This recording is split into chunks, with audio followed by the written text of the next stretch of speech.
Grief is one of the hardest human emotions. It can make your world feel like it's upside down, and the pain is the worst imaginable. What you may not think about is while your pain feels like it's in your heart, it's actually coming from your brain. I'm going to walk you through my 3-step Love Your Brain formula to show you how to support your brain during this challenging time. Step 1 is to love your brain. Acknowledge that these feelings that you are experiencing are occurring in your brain. Your limbic system takes the most notable hit with grief. The limbic system is your center of emotions and connections to others. When a connection is broken, the limbic system reacts with strong emotions of sadness. When you are experiencing waves of uncontrollable sadness, this is a normal human response to grief. The limbic system is hurt, and this is its response. Step 1 is to identify what is happening without judgment or resistance. Give yourself extra grace and compassion during these moments. Moments when you feel broken, remind yourself you are not broken. Your limbic system is just healing. The brain is a physical organ, and it can be healed. There is hope. So open yourself up to being human and give yourself extra love to heal during this time. This brings us to step 2. Step 2 is to optimize your physical brain. The brain is a physical organ that has been damaged with grief. It needs physical care to help you recover. I'm going to share 5 ways to care for your physical brain.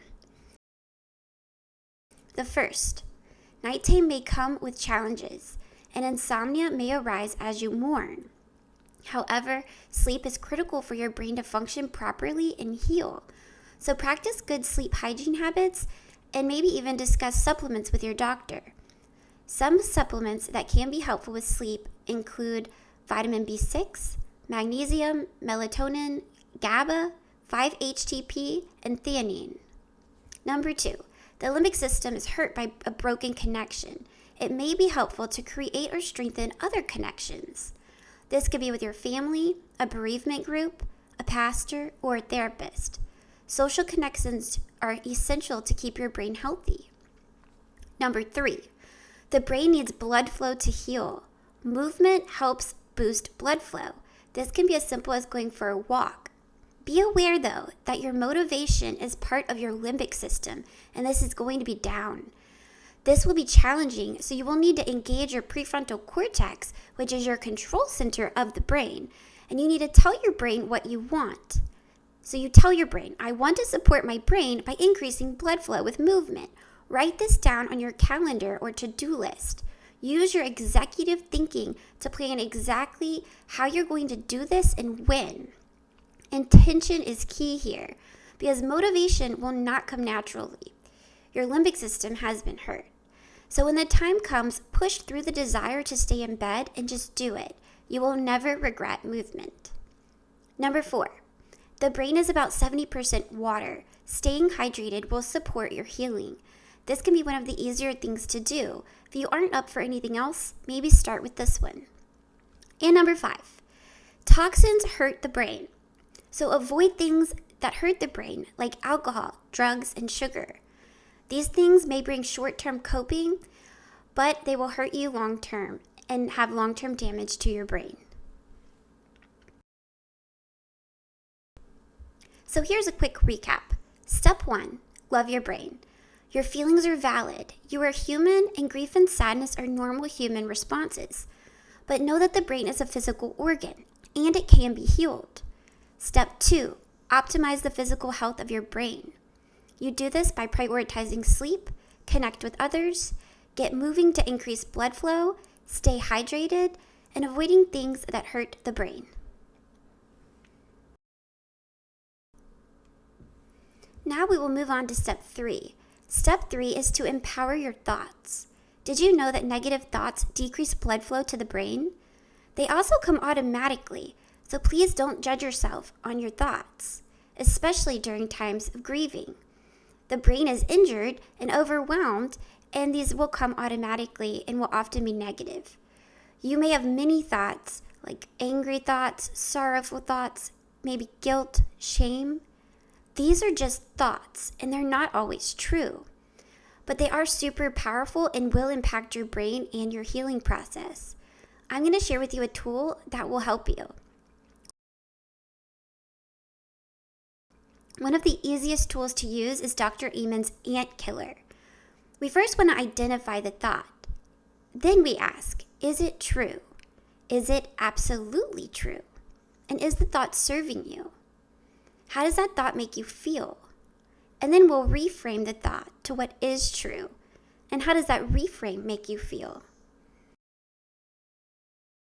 Let's look at an example. I'm going to use a reoccurring negative thought that I have from the loss of my cousin Tyler. He has been gone for over 5 years now, and I still have the same thought that automatically pops up all of the time. This thought is, he should be here. So let's ask, is this true? Well, you might say yes. But if you then ask, is it absolutely true? And we look at the accuracy of the situation, and it's not true because he's not here. So how does this thought make me feel? It gives me feelings of sadness and longing. These thoughts are not serving me. They do not help me. So let's look at a reframe. Pick something that is true and realistic. You could write down several things till something sticks and creates the feeling that you believe and that you desire. I might say, he is now in heaven. Or, I am here and I will use his loss to motivate me to help others. Or, I will use his pain for purpose. These new thoughts come with new feelings. Maybe I now feel open to God's hope and God's plan. Or maybe by turning pain into purpose, I now feel motivated. These new feelings will spark different responses in your brain. Don't let these negative thoughts live. They are not true and they do not serve you. They will only hurt the brain. Focus on thoughts that help you, that fuel you, and give you grace.